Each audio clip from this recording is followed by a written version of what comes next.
지혜자의 입의 말들은 은혜로우나 우매자의 입술들은 자기를 삼키다니 그의 입의 말들의 시작은 우매요 그의 입의 결말들은 심히 미친 것이니라. 지혜자들에게서는 은혜로운 말들이 나오는데 우매자의 입술에서는 어리석음으로 시작해서 광기로 끝난다라는 것입니다.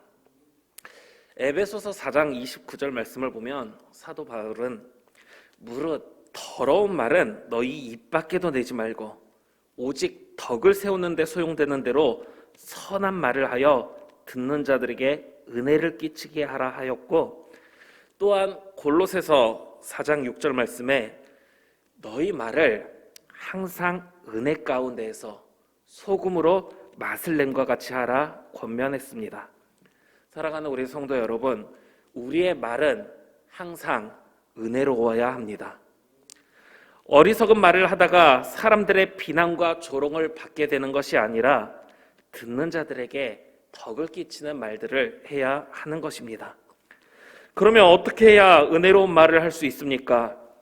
누가복음 6장 45절 말씀을 보면 선한 사람은 마음에 쌓은 선에서 선을 내고 악한 자는 그 쌓은 악에서 악을 내나니 이는 마음에 가득한 것을 입으로 말함이니라 말씀하고 있습니다. 우리가 마음에 선을 쌓을 때 은혜로운 말을 할 수 있을 것입니다. 자기 중심적이며 이기적인 삶을 살면서 다른 사람에게 은혜를 끼칠 수 있겠습니까? 선한 행동을 통해 다른 사람에게 은혜를 끼칠 수 있는 저와 우리 성도님들 되기를 간절히 바랍니다. 그런데 이제 감자탕 교회로 유명한 광염교회의 조연삼 목사님은 말의 힘이라는 책을 통해서 사람의 말이 쉽게 바뀌지 않을 거라고 이야기합니다. 누구나 그 마음에는 선한 말을 해야겠다는 다짐을 하지만 그렇게 되지 못한다라는 것입니다. 우리말에 작심삼일이라는 말이 있듯이 분명히 내가 저렇게 해야지 생각을 하고 다짐도 하고 말도 하지만 그렇게 행하지 못하는 것처럼 쉽게 무너지고 흔들린다는 것입니다. 그러면서 제안하는 것은 선을 쌓고 내가 선한 말을 해야지 이렇게 생각하는 것이 아니라 성령 충만함을 받으라고 권면을 합니다. 성령 충만을 받으면 성령이 능력을 주시기에 우리는 선한 행동을 할 수 있으며 선한 말을 할 수 있다라는 것입니다. 내 힘으로는 무너지고 넘어지지만 하나님께서 함께 하시면 우리는 선한 행동을 하며 은혜로운 말을 전할 수 있습니다. 내가 충분히 할 수 있다, 내가 한번 해보지 하는 마음보다 하나님 도와주옵소서, 하나님 내가 선한 마음을 품게 도와주시고 정말 화가 날 수밖에 없고 억울할 수밖에 없어서 내 분통이 터지고 그래서 내 기분, 내 감정을 드러낼 수밖에 없는 그런 상황 앞에서도 내가 하나님의 마음을 품고 어리석은 모습을 나타내는 것이 아니라 선한 행동과 말을 통해 하나님의 사랑을 나타내며 다른 사람에게 덕을 끼칠 수 있는 그런 모습이 되게 도와달라고 기도하며 그렇게 하나님 앞에 나아간다면 하나님께서 함께 하심으로 말미암아 우리는 선한 행동을 할 수 있고 선한 말을 할 수 있다라는 것입니다.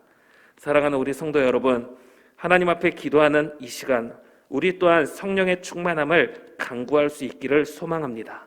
하나님, 내가 다짐합니다, 결단합니다, 이것도 좋긴 하지만 하나님께서 오늘 도와주옵소서. 하나님, 오늘 내 앞에 있는 이 문제를 놓고 내 힘으로 한번 해결해 보겠다고 다짐하고 결단하는 게 아니라 하나님의 도움을 간구하오니 하나님 이 시간 함께하여 주옵소서.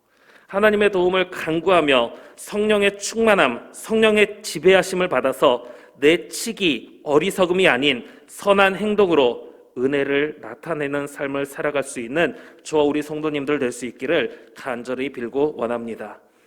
우매한 자는 말을 많이 하거니와 사람은 장래 일을 알지 못하나니 나중에 일어날 일을 누가 그에게 알리리요.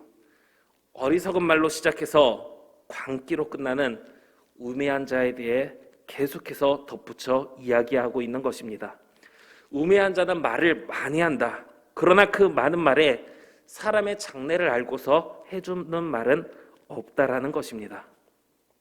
그 많은 말 속에서 다른 사람들의 미래를 알고서 그 사람을 위해서 해주는 말이 하나라도 없다라는 것이죠.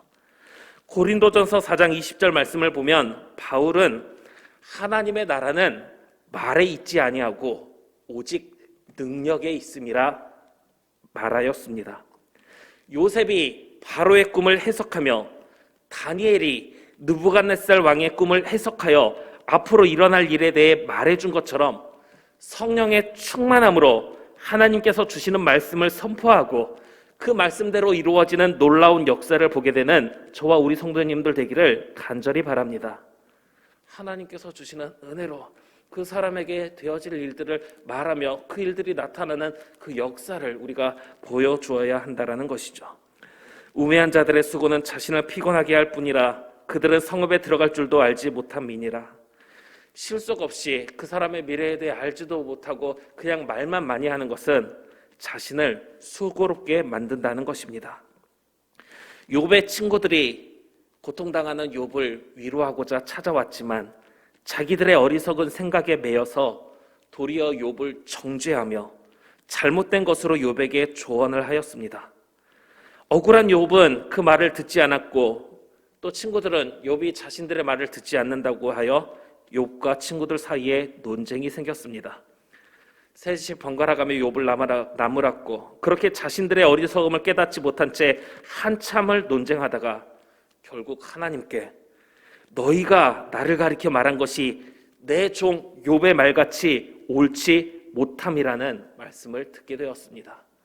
한참이나 욥을 위해서 말한다고 말했지만 결국 하나님의 기뻐하심도 되지 못하고 하나님의 질책함을 받는 모습, 한참 동안 애쓰는 모습이지만 우매함에 빠지다 보니 그 애쓰는 모습이 친구를 정죄하며 자신의 기분과 감정을 앞세워 마땅히 그 시간에 해야 할 가장 기본적인 것조차 하지 못하는 모습이 되었다라는 것입니다.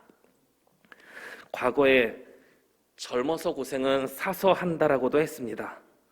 그러나 요즘엔 젊어서 고생은 늙어서도 고생이라고 평생 고생이라는 말로 회자되고 있습니다. 고생했던 젊은 시절이 노후의 골병으로 나타난다라는 것입니다.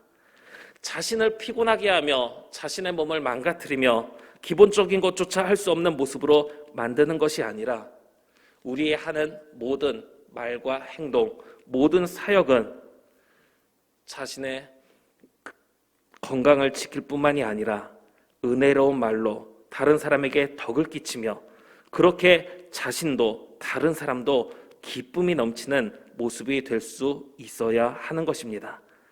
그저 힘만 쓰고 애만 쓰다가 자기 자신을 피곤하게 하는 그런 일을 할 것이 아니라 모두가 하나님 안에서 은혜를 누리며 기쁨이 넘치는 삶을 살아가는 그런 사역에 힘을 다하는 저와 우리 성도님들 될 수 있기를 간절히 바랍니다. 왕은 어리고 대신들은 아침부터 잔치하는 나라여 내게 화가 있도다. 어리고 히브리어로 나르라고 하는데 소년, 젊은이를 뜻합니다. 일반적으로 나이가 어리다는 것을 뜻합니다. 다만 이제 전체적인 문맥 속에서 이 구절은 정신적으로 어리다라는 것으로 이해가 되고 있습니다. 즉 한 나라의 왕이 정신적으로 성숙되지 못하여 지혜롭지 못할 때의 불행을 언급하고 있는 것입니다. 게다가 아침부터 잔치를 벌인다는 것, 단순히 먹는 것을 가리키기보다 허랑방탕하게 지낸다는 것을 가리키는데 일국의 국사를 맡아볼 중요한 위치에 있는 고위 관리들이 지혜롭지 못하고 자기 탐욕과 쾌락만 추구하는 것을 가리킵니다. 왕도 정신적으로 지혜롭지 못하고 신하들도 자기 탐욕만을 추구하며 잔치하는 나라, 그 나라가 겪게 될 어려움에 대해 말해주고 있는 것입니다. 왕은 귀족들의 아들이요 대신들은 취하지 아니하고 기력을 보하려고 정한 때에 먹는 나라여 내게 복이 있도다. 귀족, 히브리어로 호르라고 하는데 단순히 이제 귀족만을 뜻하는 것이 아니라 빛나게 하는 이런 단어를, 이런 의미를 내포하고 있습니다. 대신들도 취하지 않고 단순히 쾌락을 위해 먹고 마시는 것이 아니라 기력을 보하려고 힘을 내려고 음식을 먹는 나라, 그 나라가 겪게 될 행복에 대해 이야기하는 것입니다. 어떻게 한 나라에 대해서 이렇게까지 정신적으로 어리지 못하고 탐욕을 추구하는 대신들이 있는 나라와 정말 빛나게 그 나라를 빛나게 하는 사람들이 왕의 일가 친척들, 가족들이 되고 왕의 자리에 오르고 대신들도 정말 나라를 위해서 힘을 내려고 음식을 먹는 그런 모습의 나라가 이렇게 대조를 이루고 있을 수 있는가? 게으른즉 석가래가 내려앉고 손을 놓은즉 집이 새느니라. 게으름에 대해 이야기하면서 살고 있는 집이 망가지고 무너지는 불행은 누구에게나 생길 수 있는데 그러한 재앙에 대해 대비하지 않은 채 아무 일도 하지 않고 손을 놓고 있는 것이 문제다라는 것입니다. 사랑하는 우리 성도 여러분, 만약 우리가 어떠한 모습이든지 간에 우리 또한 우리 앞에 닥쳐올 일들, 지금 우리 앞에 있는 문제들에 대해서 무관심으로 일관하고 손을 놓고 있다면 그저 자기의 쾌락을 추구하기 위해서 아침부터 잔치에 빠져서 향락을 즐기는 그런 나라의 대신들과 다를 바가 없을 것입니다. 그러나 우리 앞에 놓인 문제들을 우리가 바르게 바라보고 또 그 문제를 해결하기 위해서 힘을 다한다면 그 힘을 다하는 모습이 바로 기력을 보하려고 정한 때에 먹으며 나라를 위해 힘을 다하는 그 나라의 대신들과 같은 모습이 될 것입니다. 우리의 노력이 또 우리의 관심이 우리 앞에 놓인 문제를 해결하는 데 큰 역할을 하게 될 것이고 그러한 노력을 통해서 그 나라에 복이 가득하게 될 것이라는 것을 솔로몬은 말해주고 있는 것입니다.